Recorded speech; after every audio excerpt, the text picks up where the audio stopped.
From the combined crew of blindandroidusers.com and accessibleandroid.com, it's time for your favorite Android podcast.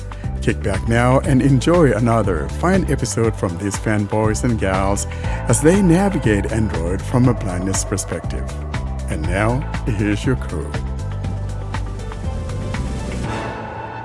Hello and welcome to episode 161 of the Blind Android Users podcast. I'm Ed Green and I'm here today with my co-hosts Warren Carr, Austin Pinto, John Dyer, Karene Kawan and Sally Kunders, and we're coming to you on Saturday, the 6th of January 2024.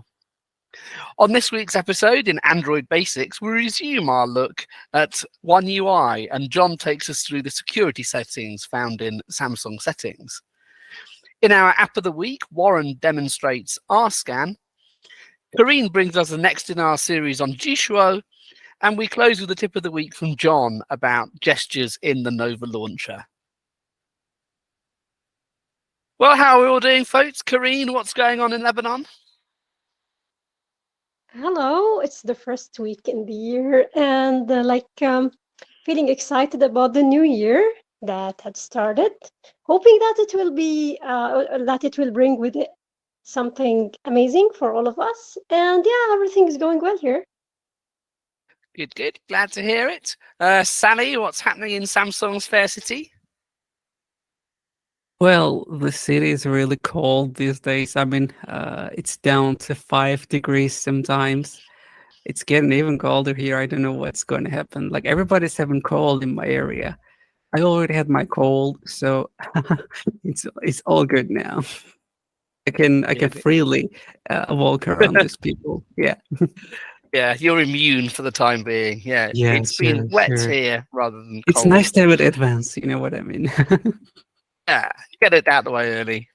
Yeah. John Boy, what's happening? It's pretty rainy here as well in Virginia. Christmas is officially over in the Dyer household. We're taking down all of our tree and all of our decorations this weekend. Yeah, I think today is the day you're supposed to do it, isn't it? 6th of Jan. Something around that. Sometimes we take it down. We've taken it down the day after Christmas at times, but this week we're a little late. Sometimes we've left it up for ages. But I don't think we've ever quite left it up a year, but we've certainly left it up for longer than is traditional in a couple of years. Austin, what's happening in Mumbai? So Mumbai also is getting very cold, and we had a nice New Year celebration with lots of rum, and I got a really bad cold. I'm just fed up of it because my left ear is completely blocked. So even while recording, I'm having glass after glass of brandy. So Ed, how was your New Year? And Warren, did you take down that Christmas tree? I know last year you left it for ages.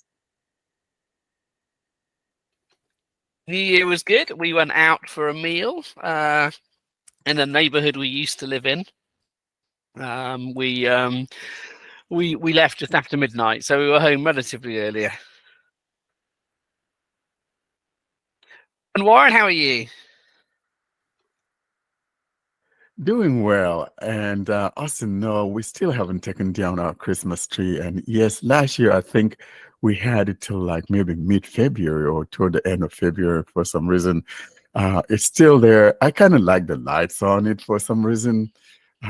So that thing is still on there. Probably I'll take it down next week. What I'm trying to do though is to make sure that the water runs dry so that when I'm trying to take the tree out, it's not letting drips onto my carpet and all of that. But so I think that's probably one of the reasons why I do that, because we buy the real live tree. I don't like the fake one. So it's getting dry, so we'll let it dry and then we'll take it out. Other than that, we're doing well. It was very, very windy here last night. Very scary. But I thought it's going to bring us a big dump of snow, but no, it didn't. So I'm glad, because I don't want to be out there shoveling that snow. So other than that, it's great. I think we're going to be like up in the 40s today. So it's absolutely beautiful for a change. I think last year something happened and some tree caught on fire. I don't know, was it your Christmas tree or was it some other tree? But I remember something catching on fire. No, mine didn't catch on fire last year. It was the year before. We were, um, lighting fires out in the backyard, and I had taken an old Christmas tree that had dried, and of course it's pine, and so I threw it on the fire, and it just shot like 8 feet or 10 feet into the air and scared the daylights out of me. That was a very bad thing. And so last year I knew not to throw the whole thing into the fire. I just broke branches and little at a time. I learned. Your Christmas tree did it best. Your Christmas tree did its best Samsung Note 7 impression, did it? It sure did, but that was so scary. So I learned my lesson from there. Hence. Excellent.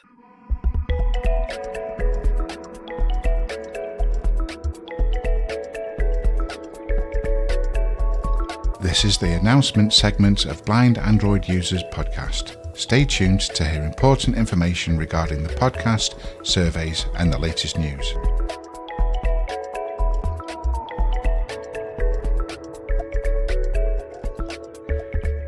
So moving on now to our announcement section. Austin, do we have anything for this week?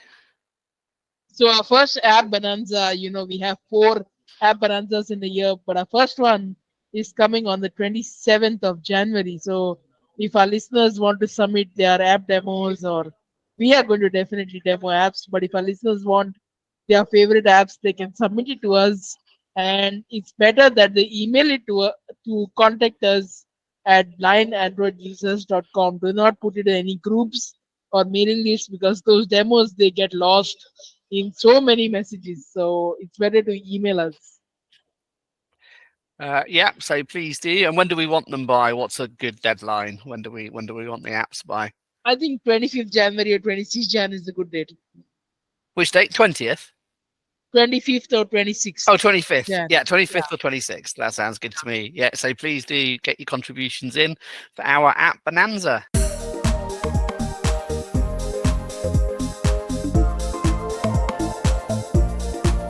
This is Android Basics, in which we bring you up to date on the things that you should know to use your Android phone.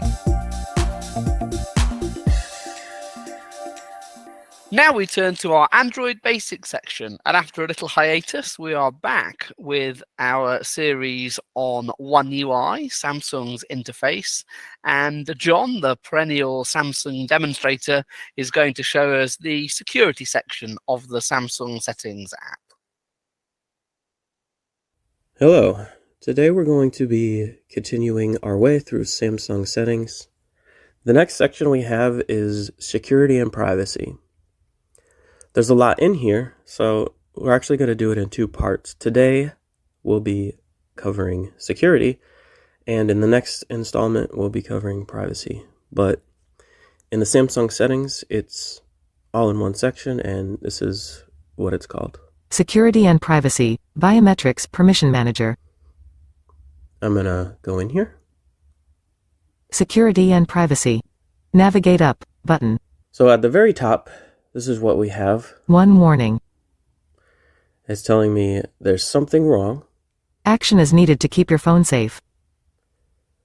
Warning, image.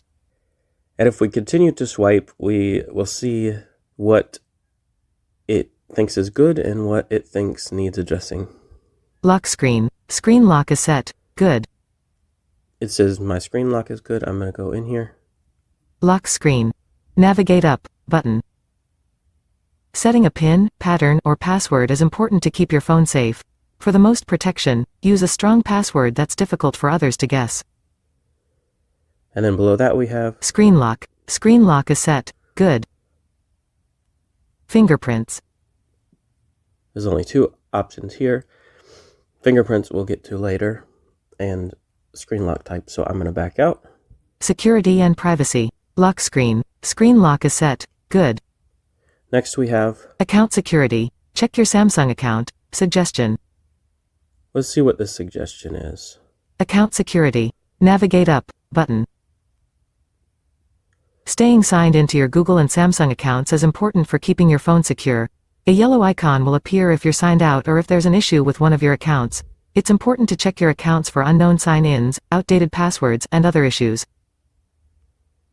Samsung account security. Check your Samsung account. Suggestion. So there's my Samsung account, and here is Google my account security. No recommended actions. Good. Google account. So I'm going to see what the recommendation Samsung is. account security. Check your Samsung account. Security and privacy. Navigate up. Button. Security and privacy. Password. Change your outdated password. Suggestion. Okay, so that's what's wrong, is my password is outdated. I'm not going to worry about that right now. There's a whole list of settings in here that you can go through, that it will tell you what it thinks you should change or have enabled. Things like two-factor authentication and that sort of thing. But I'm going to back out of here. Account security. Samsung account security. Check security and privacy. Account security. Check your Samsung account. Suggestion. So we're back on the main security page. I'm going to go down. Lost device protection. This phone is allowed to be found when lost. Good. So that's good. I have that turned on. App security. Turn on Google Play Protect. Warning. So this is warning me that I need to have Play Protect turned on, but I have chosen to turn that off so that I can install side-loaded things. So I'm going to leave that off. Updates. No recommended actions. Good. Updates, there's no recommended actions, but I'm going to go in here just to show you what it looks like. Updates. Navigate up. Button. Security updates are important to keep your phone safe. Security update. December 1st, 2023. Good. So it tells you what level of security patch you have. Google Play System update. July 1st, 2023. Good. And it also tells you that. So I'm going to back out. Security and privacy. Updates. No recommended actions. Good. So those are all of these sections that it recommends you have enabled for security reasons. Below that, we have a heading. Additional security settings. Heading. And under that, we have Biometrics. So I'm going to go in here. Biometrics. Navigate up. Button. And what we have. Face recognition. Face registered. First, we have face recognition. I'm going to go in here. Confirm pattern. Navigate up. Button. Pattern completed. Face recognition. Navigate up. Button. And here are all the options we have in here. Add alternative appearance to enhance recognition. You can add yourself again with your glasses on or something like that. Face unlock. On. Switch. You could turn face unlock off if you want to temporarily. Stay on lock screen until swipe. When you unlock with face recognition, you'll stay on the lock screen until you swipe. Turn this off to go directly to the last screen you were using. On. Switch.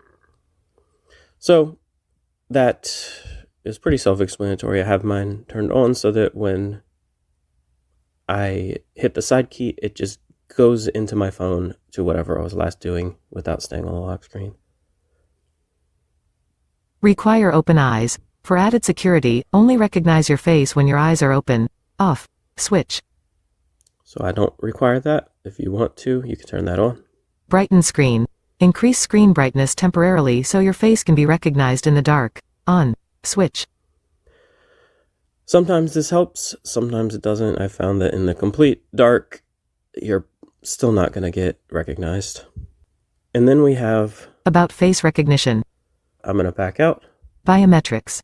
Face recognition. Face registered. Below this we have Fingerprints. 4 fingerprints added. I'm going to go in here. Confirm pattern. Navigate up. Button. Pattern completed. Fingerprints. Navigate up. Button.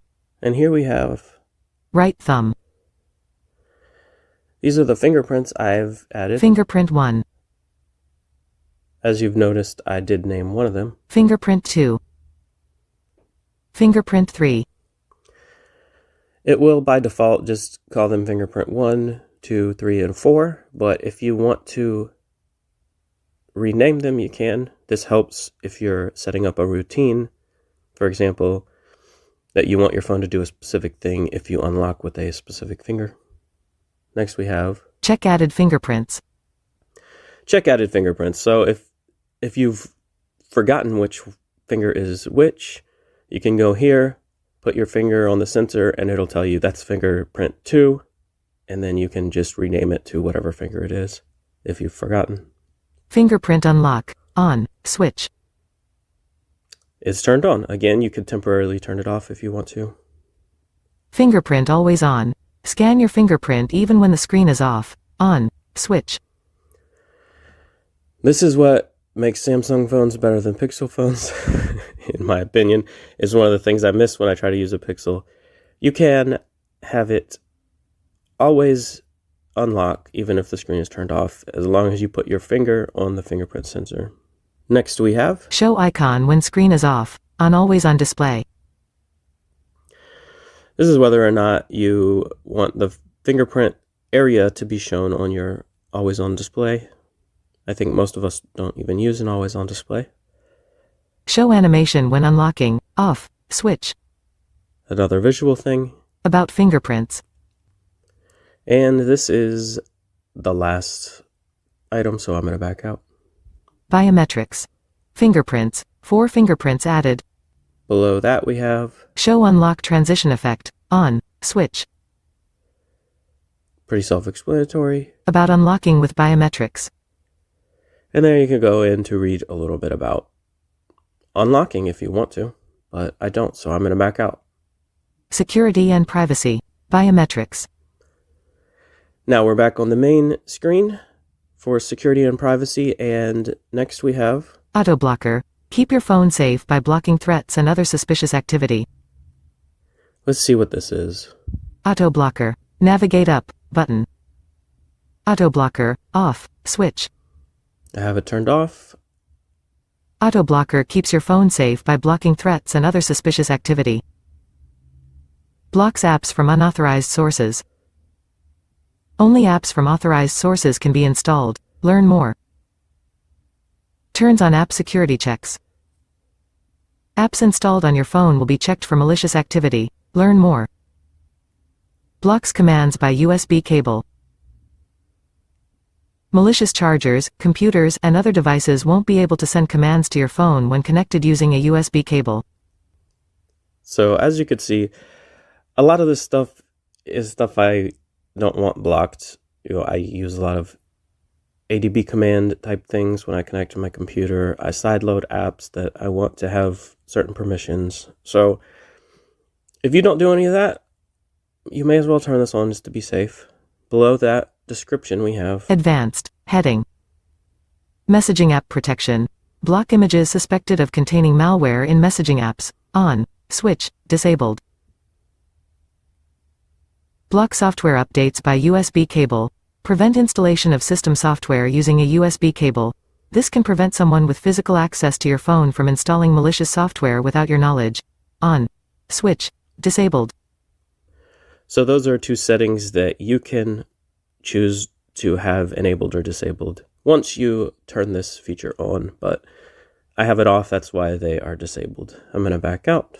Security and privacy. Auto blocker. Keep your phone safe by blocking threats and other suspicious activity. And next we have More security settings. Secure folder, secure Wi-Fi, and more.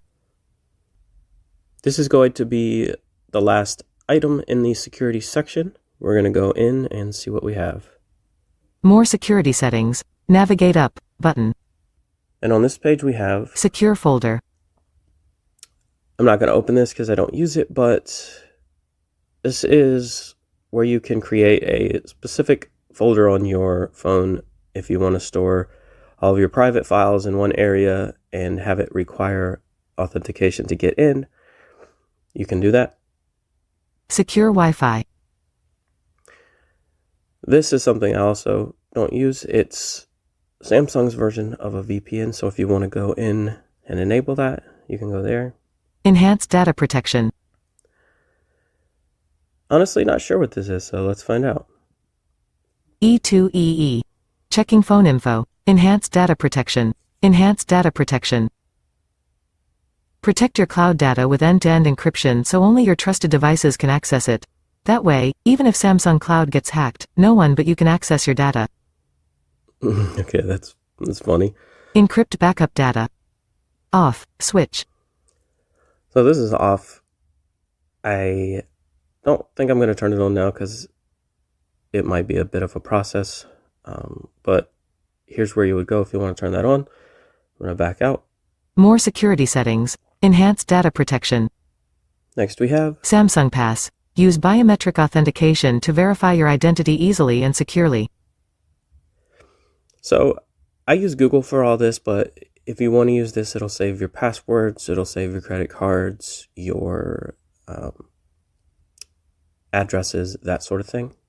So you can quickly get to it for autofill or anything else. Samsung Blockchain Key Store. Don't know what this is. Let's go find out. Samsung Blockchain Key Store. Safe and secure. Store private keys safely in a secure area on your phone. Easily sign transactions. Confirm transaction with your private keys. Protect virtual assets. Set up a PIN or fingerprint to secure your virtual assets. To continue, read and agree to the terms and conditions. So there you have it. I'm not going to set this up. I'm going to back out. More security settings. Samsung Blockchain Key Store. Next we have SIM card security. it in here. SIM card security. Navigate up button. There's just one option. Lock SIM card. Require your SIM card PIN to unlock and use your SIM card. Off. Switch. So you can lock your SIM card if you want to. I'm going to back out. More security settings. SIM card security. Next we have Install unknown apps. Install unknown apps. Navigate up button. this just takes you to a list of different apps that want the permission to install APKs. You can enable or disable them from here. I'm going to go back. More security settings. Install unknown apps. Next we have Make passwords visible. Show password characters briefly as you type them. On. Switch. self-explanatory. Device admin apps. No active apps. This is going to take you to a list of apps that want that privilege. Next, Credential storage. Heading. View security certificates. Display trusted CA certificates. I'm not going to go in there. User certificates. View user certificates. Just going to go through so you can see what options are here. Install from device storage. Install certificates from storage. Clear credentials. Remove all certificates. Certificate management app. None. Disabled. So that's all the certificate related things. The next heading, Advanced. Heading. and below that we have Trust agents. Perform selected actions when trusted devices are connected. let's go in here, find out. Trust agents. Navigate up button. Here's the description. Apps set as trust agents can unlock your phone without requiring you to enter your PIN, password, or pattern when certain conditions are met, such as when a Bluetooth device is connected or when your phone is in a certain location. Make sure you only allow this for apps you trust. Misuse of this feature could allow someone else to access sensitive data on your phone. So obviously this is not something you want to give any app permission to do. So I only have 3 apps on my phone that want this permission. Modes and routines. Off. Switch. Air command. On. Switch. Extend unlock. On. Switch. So those are all 3 Samsung apps. One has to do with the S Pen. One has to do with routines, obviously. And then the third had to do with just what Google calls smart lock. So if you want your phone to stay unlocked when it's connected to a certain Bluetooth device. Back out of here. More security settings. Trust agents. Perform selected actions when trusted devices are connected. Then we have PIN app. Pin app. You could turn this on or off. PIN app. Switch. This allows you to pin an app to your screen. What this will do is it'll keep the person from leaving that specific app. So like if you're handing your kid your phone and you want them to watch videos in a specific app or play a certain game or something, you don't want them leaving, that's what you can do if you have this enabled. Next. Galaxy System App Update. And this is the last item in here. And this will let you turn on or off having Samsung automatically update its system apps. Of course, this is turned on by default, but if you want to turn it off, you can. And that brings us to the end of this section of security and privacy. So we've covered security today, and in the next installment, we will cover privacy. But for now, I'm going to send it back to the crew. Anyone want to say anything about this? Security is so important, and I hope that everyone can just go in there and set these securities to their liking. And it seems like every company now is aware of the fact that we need privacy, because it used to be in the past that people or companies didn't care. I mean, everything was like free for the taking.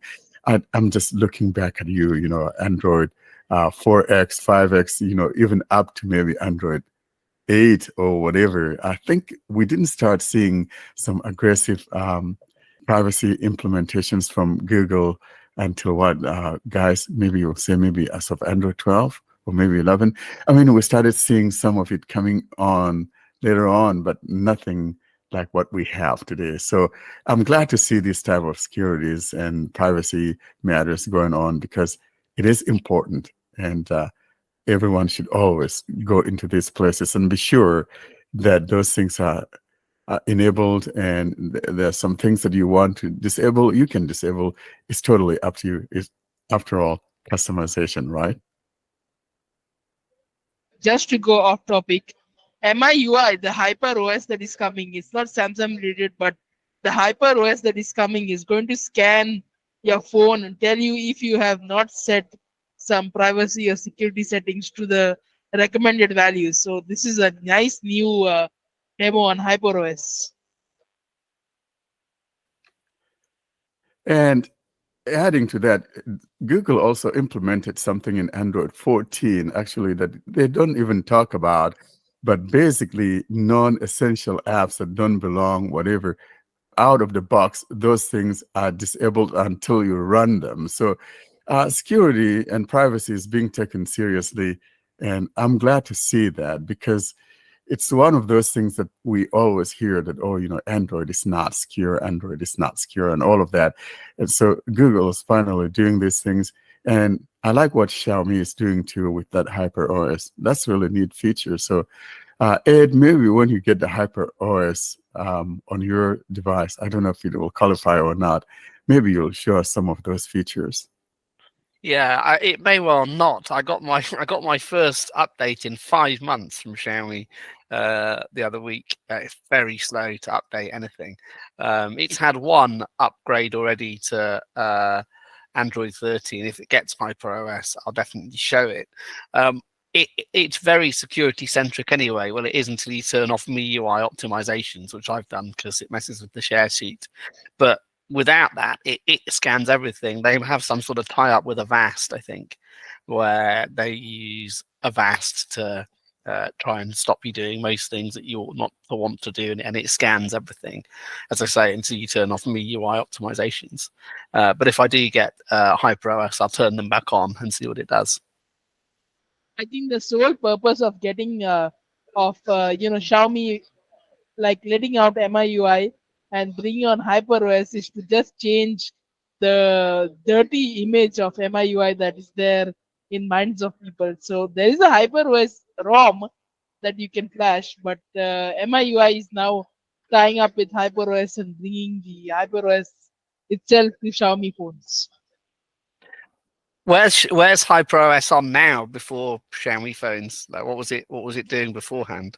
Like, there is a ROM on, it's called HyperOS, so you can flash it on any phone, but it's nowhere. It's just a ROM that you can. It was flash never. It was an OS, but it was never on Xiaomi phones. It was like universal. You can flash it was in never whatever adopted. phone you want. Yeah. Yeah, it's not like color and oxygen. Then it wasn't somewhere else first. It Oh, was it just is a not. ROM. It's just a custom developed ROM. Yeah. So in other words, what you are saying though is that it's not Xiaomi that came up with HyperOS. It was a pre-existing OS that Xiaomi now decides to use. Is that what we're saying? It was pre-existing, but Xiaomi must have made some changes and adapted it. But I HyperOS see. ROM is pre-existing. You know, one of the things I didn't like about the Xiaomi, the cat UI, the me, I call the cat UI. And frankly, if this HyperOS, as I heard, is that good, it wouldn't be bad to kind of get one of those Xiaomi phones, newer ones, and just kind of demo it for the podcast. It would be really nice to see one of their newer ones and all of that running on that HyperOS. If the And new Redmi supports it, then that might be the one to get yeah, because that'll be cheap. and I know we are talking about HyperOS on Samsung demos, but MIUI had a lot of ads, and it was very, very difficult to disable them. Even on settings, they had ads. On lock screens, they had ads. Then they improved it a bit, but now with HyperOS, I hope there are no ads. You can kill the ads. You can kill them in MSA. One of Xiaomi's security features. You get all their other annoying apps that have ads, which you either have to kill in app and or use different apps. But you can kill the system level ads fairly easily, and they die if you turn off Xiaomi optimizations anyway. But yeah, they are annoying. It's quite a spammy phone. Has anyone played much with Samsung Knox? I think that the Knox though is just like a behind, just keeping everything intact, watching over the house. I'm not sure that anyone can go around messing with Knox unnecessarily.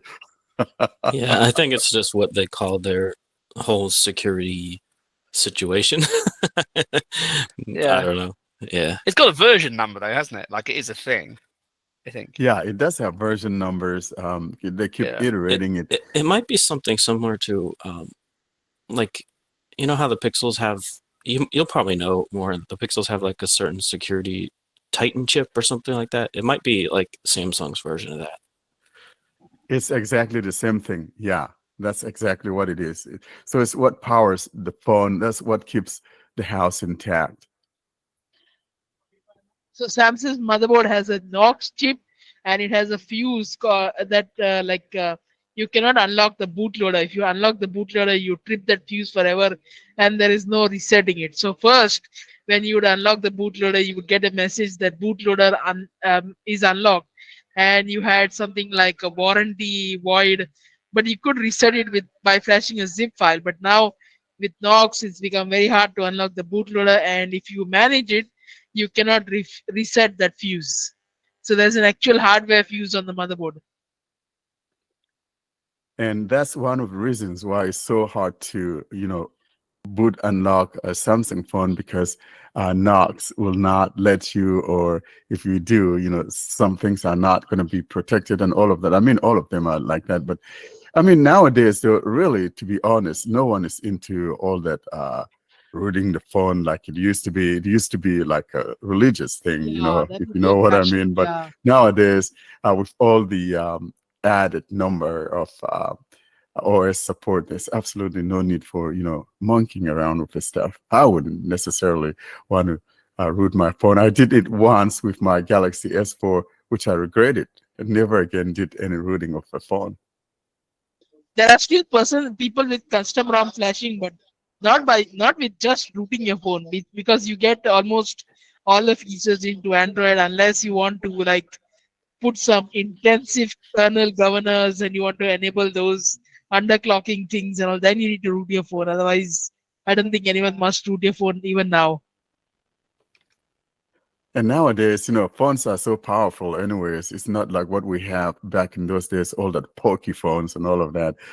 What's the point after all? So, but you have enthusiasts out there that want to see what they can do and tinkering with their devices. So unless you belong to that group, absolutely no need for doing such a thing.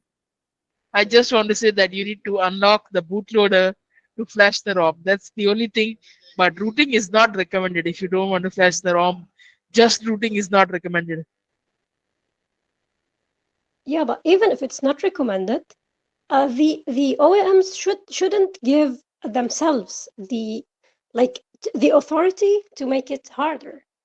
So I have the capability to do whatever I want with my phone. This should be protected and respected. So if I want to even break the phone, I have the right to. So I think what Samsung is doing is something crazy and something that shouldn't be done. Yeah, I agree. I agree with you, Karene. It's your phone after all, right? So you can do whatever you want with it. But Samsung has, always been like the big boy in the house, and he can do whatever he wants to, and all of that. And lately though, we've seen a number of other manufacturers doing the same thing. I mean, Nokia, I'm looking at you, doing the same thing, and Motorola. I mean, they will kind of give you a token to unlock it, but lately it seems like they're kind of like backing off or not doing it as they used to. So I think it all comes down to they all believe, oh, we're keeping you safe. But, the people know what they're doing. Anyone that wants to boot unlock their phone knows exactly what they're doing. So give the people that choice, that is the people who know what they're doing, to do what they want to do instead of that, blanket denial. I think it's not right. And I think some of the I software think settings have gone a bit that way in Android, probably 13, I think. That thing where unused apps get all their permissions revoked. You can stop that on an app-by-app basis, but I don't think you can stop it happening globally, and you really should be able to. It just needs to be, I don't want any of my apps ever to have their permissions revoked button, but I'm pretty sure there isn't. I think all these OEMs have got very powerful because of some YouTube videos that don't have like the boilerplate warning. Unlocking the bootloader may have chance of breaking your phone. So I think the OEMs have got to the powerful because service centers, they are getting full with people. Oh, I've unlocked the bootloader. I bricked my phone, because people do it by just seeing YouTube videos. And you made a very important comment there, Ed, most especially about accessing certain portions of the phone, and that's one of the reasons why a lot of the file managers are not doing what they used to do, because of that restriction. And like I said, frankly, if anyone is doing this, they know what they're doing, and they should be. You're listening to the Blind Android Users podcast.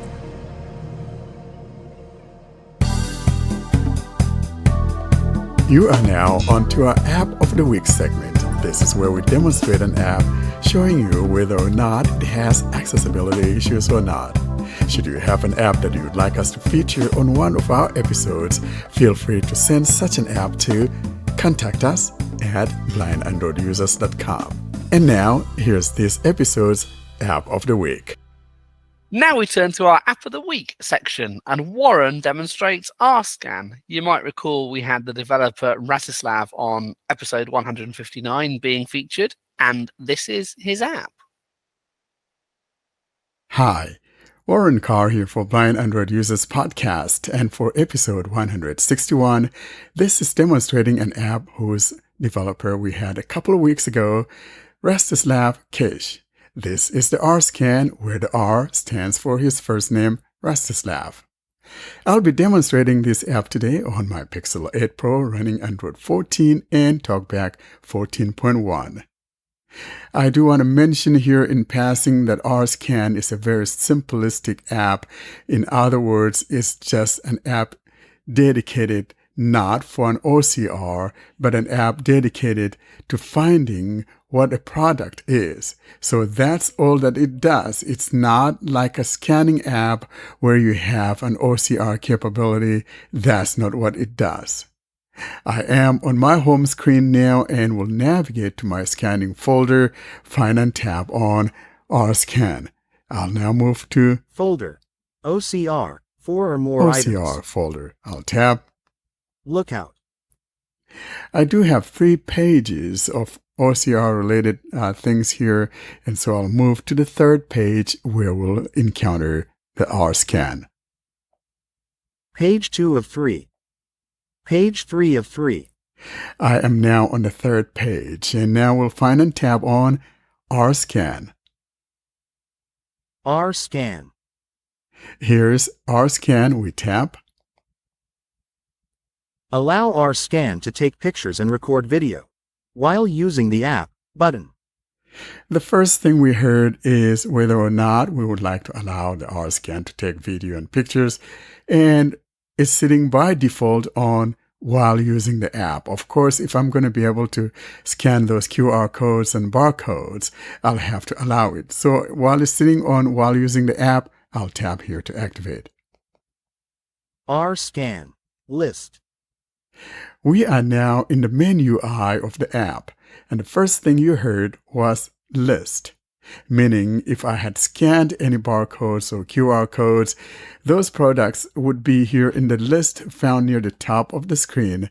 And I do want to mention here that this is not your traditional scanning app. In other words, when you go to take a picture or when you go to scan a product, I should say, you're not going to have a camera view where you see the product whose barcode you're scanning. So keep that in mind. For example, if you have some site and can see pictures and stuff like that, you're not going to see it. It's all black. So it's just an app intended for finding that QR code or barcode and telling you what the product is.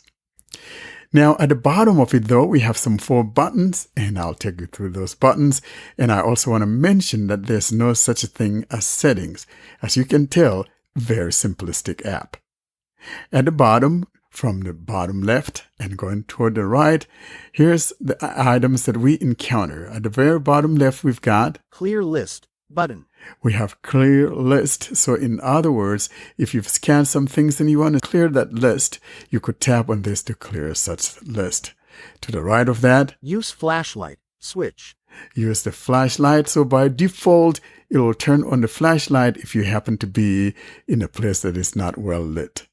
The third item going right, Import from clipboard button. you could import those numbers or UPCs or whatever, and it will recognize it if you have something on your clipboard. Last item on the right, Export to clipboard button. you could tap here to export the result of a scanned product that you just finished and would like to export it and save it somewhere, whatever the case may be. In our interview with Rastislav, we talked a lot about food. We talked about chocolates and all of that. I do want to mention here, though, I'm not into chocolates, and so I do not have some chocolate or box of chocolates to scan for you. However, I have my favorite, and that will be gummy bears. I got this one from Walmart. I'm going to reach for it and see if it will recognize it.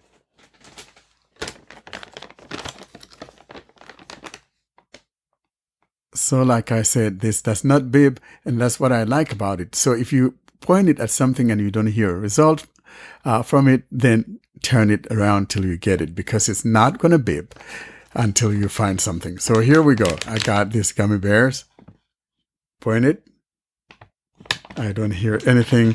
So I'm going to turn Great it. Value Gummy Bears Candy, 52 ounces. Walmart inventory checker. Showing item 1 of Very 1. quick. As soon as I turned it, it told me Great Value Gummy Bears, Walmart inventory checker, and that will show at the top of my screen. Great Value Gummy Bears Candy, 52 ounces. Walmart inventory checker. That's it. And if I tap on Clear list that clear button. list at the bottom, it is gone. Now, I haven't forgotten our furry friend, so I got something for the cat, and I want to look at what that is. Let's take a look and see what it will tell us the product is.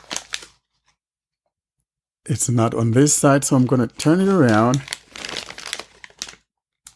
Temptations Whiskas Mix Up Surfer's Delight Cat Care and Treats 3 ounces.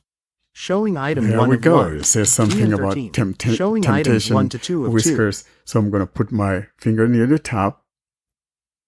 Temptations Whiskas Mix Up Surfer's Delight Cat Care and Treats 3 ounces. 2 of 2. That's it. Now, I'm going to clear, or there's no need.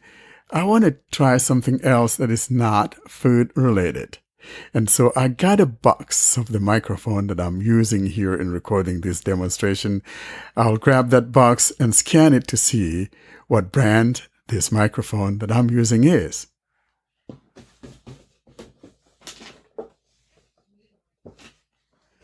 Of course, it has 4 sides, so I'm going to flip it over till it gets it. Here's the first side. I don't hear anything. Here's the second side. I don't hear anything. Flip it over. Behringer 000E4J00000010 Bigfoot USB Studio Condenser. Showing items 1 to 3 of 3. There we go. So it tells me that this is the Behringer Bigfoot USB Studio microphone, and that's what this is. EN13. Behringer 000E4J00000010 Bigfoot USB Studio Condenser, 1 of 3. And that's it with RScan. And I do want to mention here in passing that it recognizes the US measurements because it told us what the gummy bears were in ounces. This was something that Rastislav wasn't sure if it will recognize US measurements or only the European, but as you can see, it recognizes the US measurements. And that will be it about RScan, a very simplistic tool that you can use around the house recognizing those products. Again, I really like this app. I must confess, I've not got round to having a play with this yet. Has anyone else aside from Warren? I did actually, and to give my opinion, first of all, the special thing or the advantage of the app is the use of search, which means that sometimes the other apps will not get a code because it's a local code, and you will be getting it via the search of the app. So this means that it's sometimes able to identify codes that Seeing AI, for example, can't identify. This is the advantage about it. However, because it uses search, this means also that there's a disadvantage, which is that sometimes the search will, or the result that it will be getting will be wrong. So it will take the wrong search result, and this will mean that this is a misidentification. So people should be aware about that because it's something that might happen. It happened with me, and actually the product was a Nescafe product, Nescafe, and despite that Nescafe is very famous, it was misidentified because it's using a search, not a code database. And other than that, it's good in recognition. I mean, it's quick, but for me, because there is no no way to know that you're close to the code or that a portion of the code is detected, it's like Seeing AI does a better job in this regard. Well, I think for me, I really like the app because it's very simplistic, as I indicated in my demo. And what I like about it, see, I don't like noises. And anytime you hear that thing make noise, the beep, it has found your code. I don't want to, while it's looking for the code, and I'm hearing all these beeps, I find it very annoying. So I really like that app, and very simple app, very simple tool, very little in size. I think it's maybe like 12 MB or something like that. It's just a basic. It's not an OCR package. It's not something that you're actually going to see a picture of what you're trying to get recognition for. And so it's just a different take. I would use this anytime around the house to find stuff, like especially in the pantry, trying to grab some food out of there. It's very useful for me. I actually used it last night in prepping some food. And it worked fantastically. So I like it. If you like a simple tool, I think this is it. But like I always said, it's good to have more than one thing, because if something doesn't do it, you have another one. So it's another tool in that toolbox that you need. The other thing about those beepy noises as well from some of the other AI apps is that they'll do false positives. So it sounds like you're getting warmer, and actually there is no barcode on that side of whatever it is you're scanning. I've had that with, I'm I'm not actually. It's either in vision or seeing AI. I can't remember which, but it'll get faster the beeps as if I'm getting closer to the barcode and I can't find it, and it transpires there is no barcode there. So Seeing AI does that. yeah. Yeah. So the false positives where it thinks there's a barcode and actually there isn't is a bit disconcerting.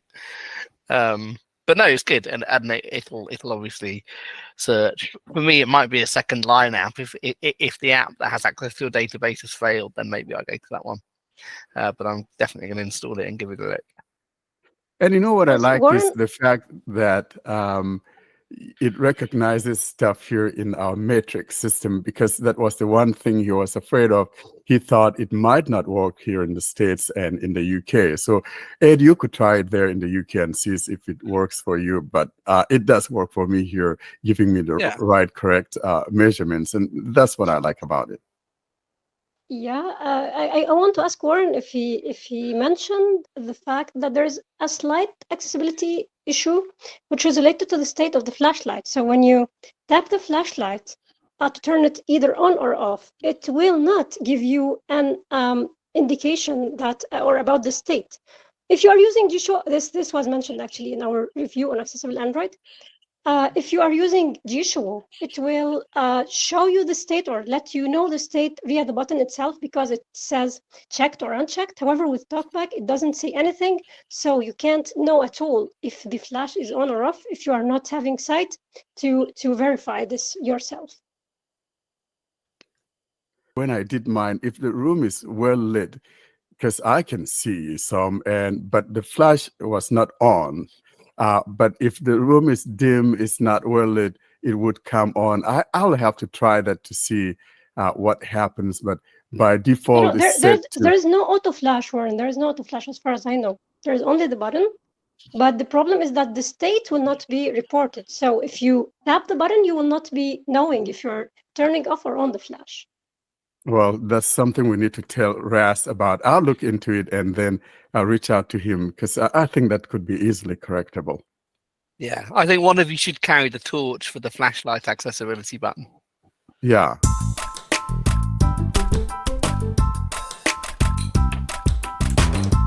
And now the Jieshuo, or what Austin refers to as the Joshua screen reader, aka commentary screen reader, CSR. This is where some feature of this screen reader is demonstrated. And now we move on to our Jieshuo section, and Karene brings us the latest in this series, and this is demonstrating scenario adaptive TTS configurations. Hi, maybe you know that Jieshuo Screen Reader has the ability to assign two TTS engines, the main TTS engine and the secondary TTS engine, which is used to read some information like notifications. And some months ago, the ability to assign a TTS engine for reading time and timer and stopwatch was added. And recently, this was taken to a new level. Let's see the scenario adaptive TTS configurations. I'll go to Jieshuo settings. Main menu. Jieshuo settings. Jieshuo plus. TTS settings. Feedback settings. TTS settings. TTS settings. And Scenario adaptive TTS configurations. Scenario adaptive TTS configurations. Let's see what we have here. Scenario adaptive TTS configurations. Notification reading TTS settings. So here I can assign TTS engines and settings according to the scenario, or like, for example, here we have the notification reading. So when there is a notification, I can assign the settings related to reading this notification with respect to TTS engine, speed, and other aspects. Reading mode TTS settings. This is the reading mode, which is a function in Jieshuo to read articles and web pages. Chat messages auto reading TTS settings. This is for the automatic message reading in chat apps, and you can find the settings related to the automatic message reading in reading settings. Automatic browsing TTS settings. This is for the automatic browsing, which is equivalent to read from next item in Jieshuo, in TalkBack. Character by character browsing mode TTS settings. This is the character-by-character browsing mode, which was demonstrated also here before. Caller info TTS settings. And this is for reading the caller ID and information when you receive a call. Time announcement TTS settings. And this is the same one that you find in the advanced settings, then timer settings, which is related to reading time, stopwatch, and timer information. Scenario and active TTS configurations. I'll see only one of them because they all contain the same set of options. I'll see with the automatic browsing TTS settings. Browsing TTS settings. Automatic browsing select TTS rater. Select TTS engine main TTS engine. I can select the TTS engine. I will select main system TTS engine unchecked. eSpeak unchecked. Baidu Cloud TTS iFlyTech unchecked. Samsung text to speech engine /com.samsung.sn check. So I selected Samsung TTS and I have automatic browsing. Select TTS rate acceleration 1. The rate acceleration, which is a feature in Jieshuo to enable you to accelerate the speech rate, but it doesn't work with all TTS engines. So, for example, if you are using Auto TTS, this will not work. So it works with some TTS engines, not with all of them. TTS rate 50. Here I can specify the rate. So I will keep it as it is. TTS volume 100. And the volume. TTS pitch 50. And the pitch. Audio channel media. And the media channel that should be used. I have audio ringtone unchecked. Media checked. Alarm unchecked. Notification unchecked. Accessibility unchecked. Cancel button. Automatic browsing TTS settings. So those are the things that I can specify. I will go back. Scenario and active TTS configurations. And I will test this. Notification reading TTS settings. Main menu. Automatic browsing. Automatic browsing. Reading mode TTS settings. Chat messages auto reading TTS settings. So it started reading using the Samsung TTS, which is the TTS that I've specified. Main menu. More button. Backwards automatic browsing. Caller info TTS settings. Character by character browsing mode TTS settings. Automatic browsing TTS settings. So it works here as well when the reading is reversed. I will try another thing, which is the character by character. Chat messages, caller info, TTS, time announcement, TTS, character by TTS rate acceleration. Select TTS engine main TTSN. Select acapella TTS /com.ok. Acapella. Character by select TTS rate acceleration. TTS rate 50. And the rate. TTS rate. Will Cancel be 60. 54 51 40. 27 unchecked. 27. So slow and checked. I'll go back. Scenario and active TTS configurations. And I'll open character by character browsing mode.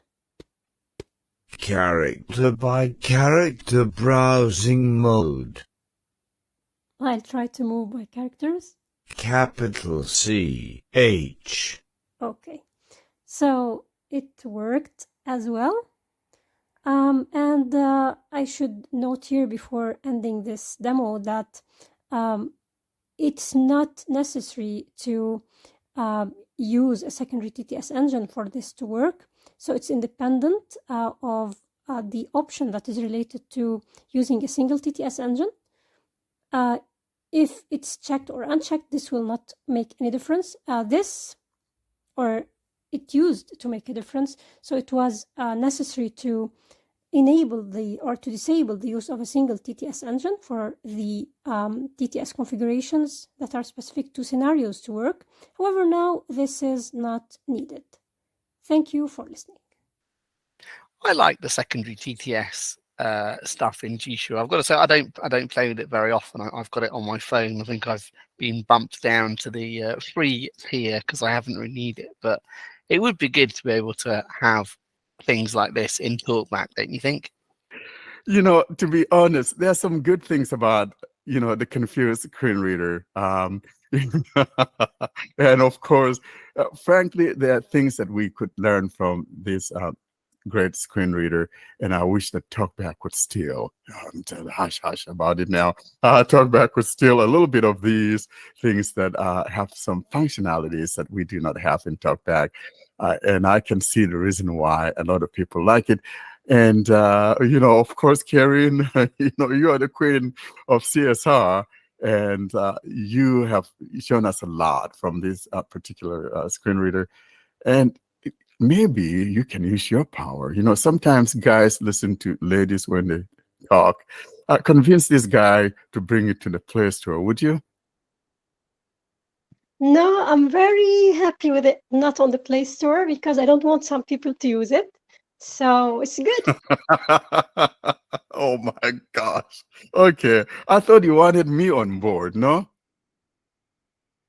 I wanted you to be, but not now. Now I want you to stay with your talkback, begging Google to add slightly of what we have on Jieshuo. That's fair enough.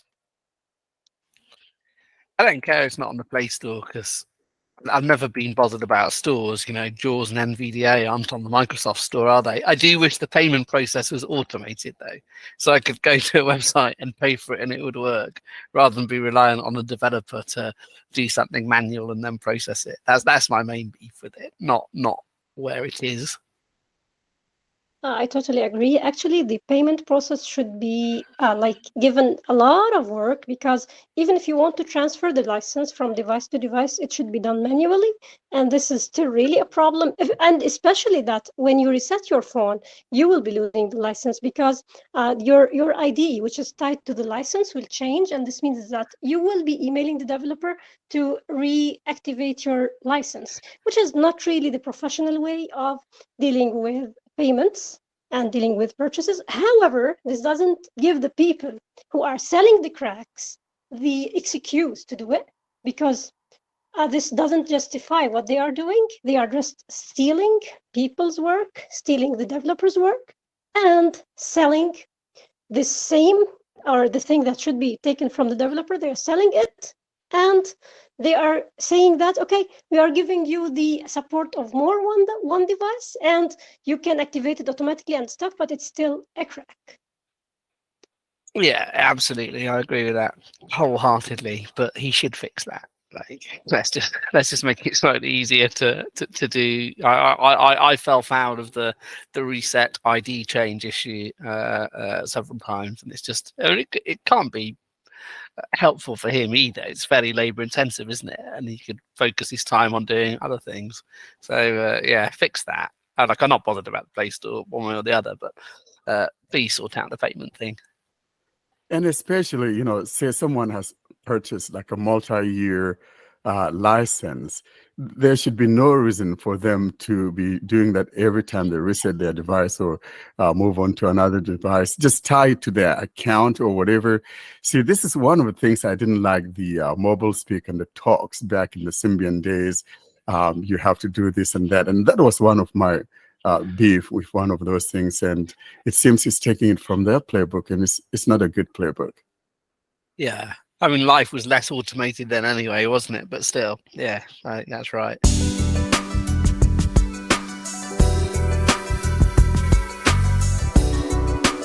Straight ahead is our Tip of the Week segment, and this is where we show you a trick or tip on how to take advantage of your Android device.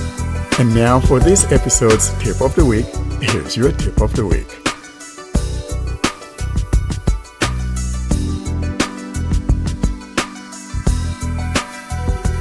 And we close out this episode with a tip of the week from John, and John shows you gestures in NovaLauncher. Hi. For today's tip, I'm going to give you a demonstration of gestures in NovaLauncher for those of you that use it or are considering using it. So we'll just get right into it. I'm going to go to Nova Settings. There's a few ways to get there, but the easiest way is to first put your home screen itself in focus. So you can do that by exploring the screen and finding a blank area on your home screen, which I do not have. So in order for me to find it, I'm going to go to the first item on screen, which you can either do using a gesture, or you can just find the first app or widget on your screen and swipe left from there, and that will put the home screen in focus. So I'm going to go to the first item. Home.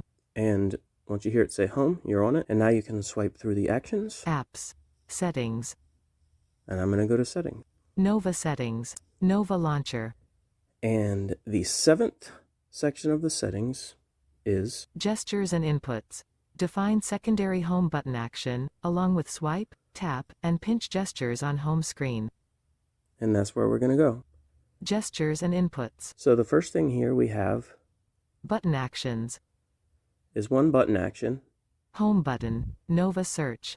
And that's the home button. And what this is what you want the home button behavior to be when you're already on the home screen, and more specifically, the first of your home screens if you have multiple screens.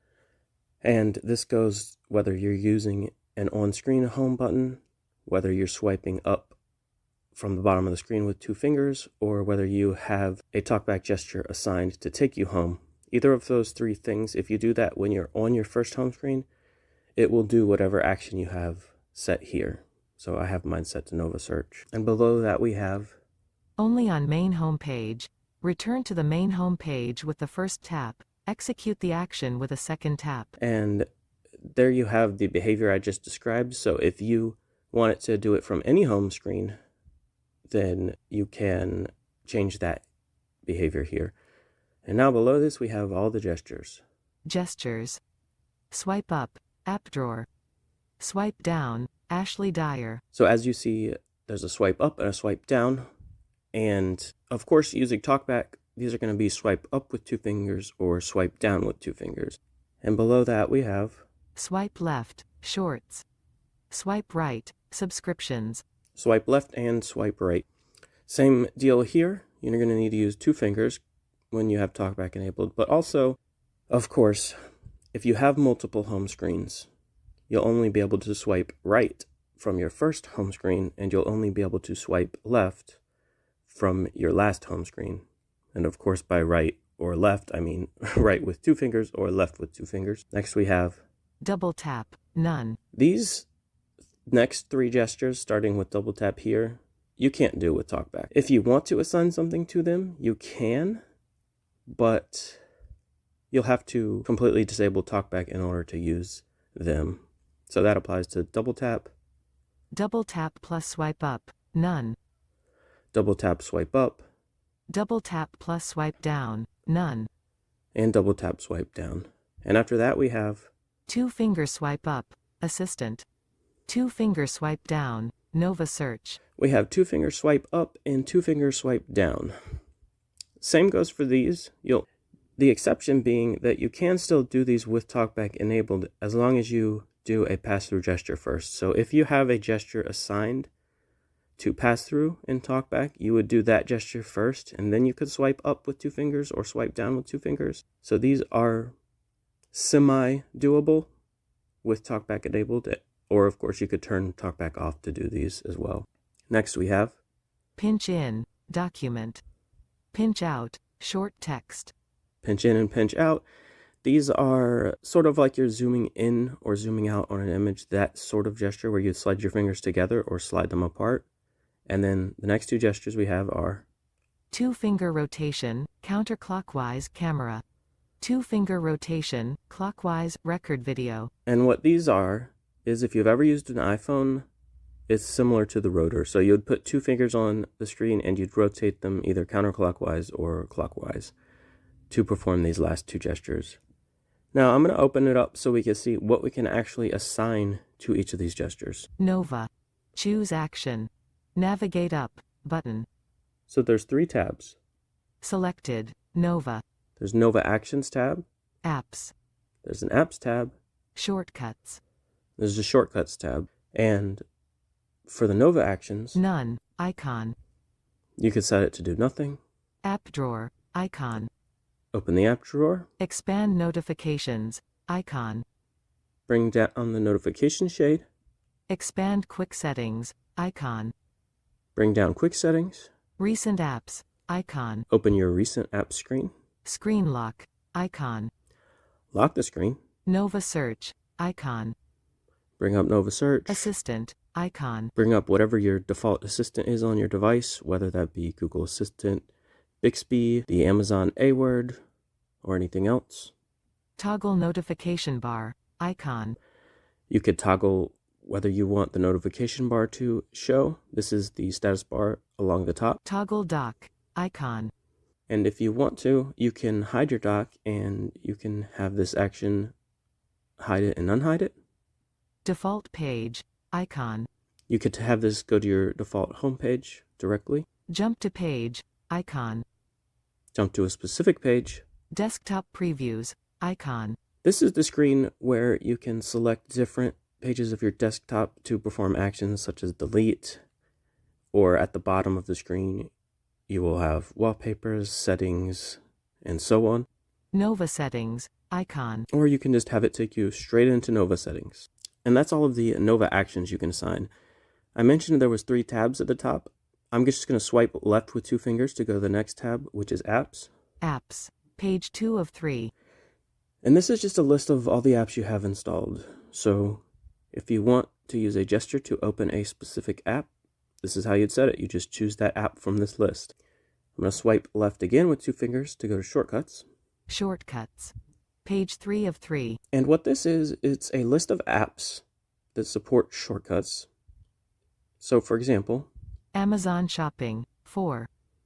Here's a good one. I'll open this, I'll double tap on Amazon, and that's going to expand it so I can see what shortcuts they offer. Cart, deals, orders. So for example, if you want it to go straight to your Amazon orders, you would set that shortcut. So you can assign a gesture not only to open a specific app, but go directly into a certain portion of that app using shortcuts. Now that I've shown you everything that you can assign to shortcuts, I'm just going to demonstrate. So I'm going to go back to my home page. NovaLauncher, home. So if I swipe up with 2 fingers, A, B, and B. that takes me to my app drawer. I'm going to go back home. Home. If I swipe down with 2 fingers, Messages. this takes me into my Messages app, and it takes me directly into the conversation with my wife. So I did that using a shortcut. You can choose a specific contact you want it to open right into that conversation. Go back. NovaLauncher, home. Now I have another shortcut set up. If I swipe right with 2 fingers, that's going to not only open YouTube, but take me to subscriptions. Home screen 1 of 2. YouTube. Subscriptions. Cast. Disconnected. Button. So that's what that did. NovaLauncher. Home. I'm back home. Now again, to swipe left, I'm going to need to be on my last page. So I'm going to go to the second page. Home screen 2 of 2. And I have a swipe left with 2 fingers to open YouTube in Shorts. Home screen 2 This of is 2. Dial Drunk Playing from the cop's story. perspective. YouTube. Video progress. NovaLauncher. Home. So back home. And a couple more gestures I'm going to show you. I have pinch out, so I'm going to slide my fingers apart. That's going to open Seeing AI specifically in text mode. So I used a shortcut for that. Home screen 2 of short text. Seeing AI. Open navigation drawer, button. Nova. Now I'm back home, and then the opposite gesture to slide 2 fingers together, I have that set to open Seeing AI in document scanning mode. Home screen 2 of 2. Document. Seeing AI. Open navigation drawer, button. Alright, so I'm going to go back home. Nova. I'm going to show you 2 more gestures, the rotation gestures. So I have it set if I rotate my fingers to the left. I'm going to put 2 fingers on the screen and rotate left. That's going to open the camera. Home screen 2 of 2. Camera. Take picture, button. Photo, mode. NovaLauncher. Home. Back home again. And I have it, if I rotate to the right, it's going to open camera in video mode so I could take a quick video. So again, I used shortcuts for that. Home screen 2 of 2. Camera. Take picture, button. Video. Mode, rear camera, preview. So there we have it. I'm going to go back home. NovaLauncher. Home. Now it's taking TalkBack a little bit of time because of my speech rate to read everything that's happening. But trust me, these actions happen very quickly, whether it be opening an app, opening a shortcut, or doing a Nova action. So as you can see, this is a quick way to access specific parts of apps or do specific actions or open specific apps right from your home screen, just using gestures. I hope this has been helpful. Thanks for listening. I've got to say, I do like Nova. It's one of my two go-tos. I use Hyperion slightly more, but Nova is a good launcher, I think. Yeah, it's my favorite third-party launcher. I use it especially now that in One UI 6, using a third-party launcher no longer keeps you from like swiping between items in the recents screen. Like it wouldn't scroll itself when you swiped if you were using a third-party launcher before, but since the Android 14 update, that's changed, so I've gone back to using that on my Samsung phone, and it's nice. Did you only get 2 apps before when you swiped?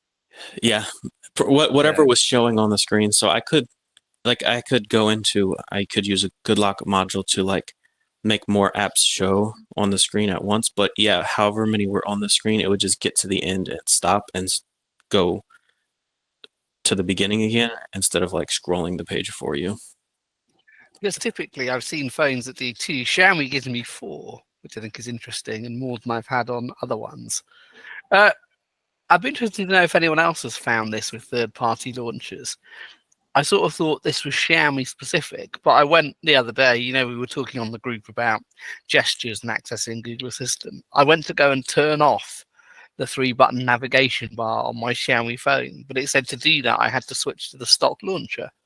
I was wondering if that was a Xiaomi thing or whether that was something on other phones. I sort of vaguely remember having gesture navigation with a third-party launcher before, but I might be wrong.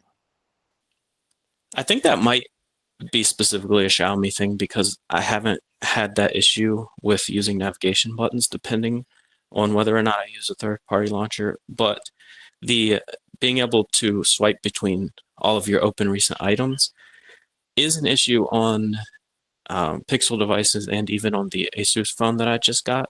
So for whatever reason, it's just the only one I've been able to do it on is my Samsung phone running Android 14.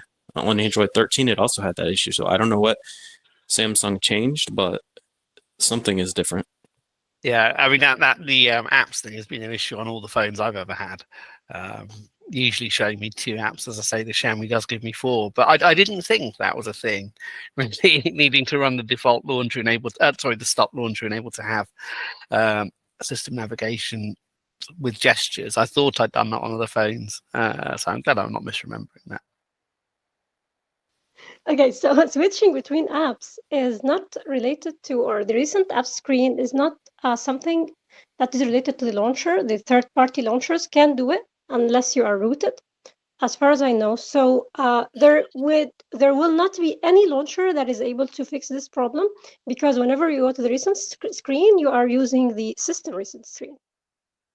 But the screens do look different. So on my Pixel, for instance, if I use the Google Pixel launcher, I can swipe between all the different recent apps with just one finger swiping. If I use Hyperion or Nova, I only get 2. They are doing some limitations, I think. Google is doing something, I assume. Yeah, and then it looks like Samsung have fixed it on UI 6. Yeah, I don't think it's by design. I think something they've accidentally unbroke it, because I don't think anybody not using this. Yeah, because this is only something that applies to a screen reader user, One other thing I wanted to mention as well is that for this demo, I was using the NovaLauncher 8 beta. So right now, the stable version is NovaLauncher 7. So there were a couple more gestures in there that you probably won't see if you're running NovaLauncher 7. That'll either give you something to look forward to or a reason to sign up to the beta.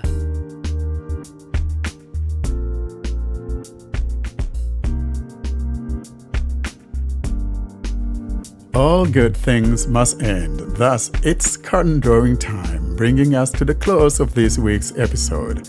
Coming up, though, we give you information on how to get hold of us.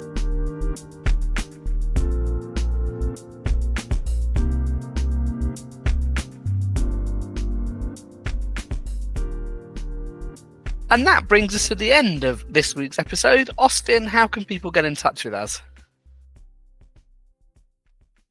To contact us, you can send an email to contactus@blindandroidusers.com.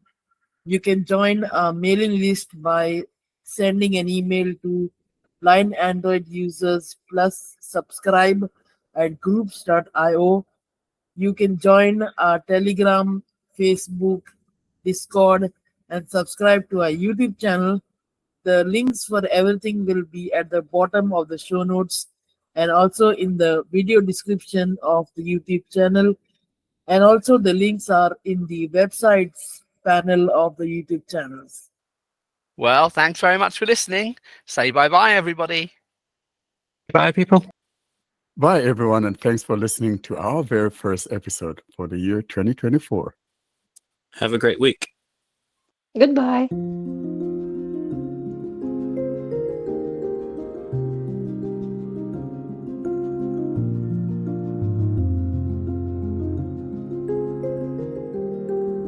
Thanks for listening to another episode of the Blind Android Users Podcast.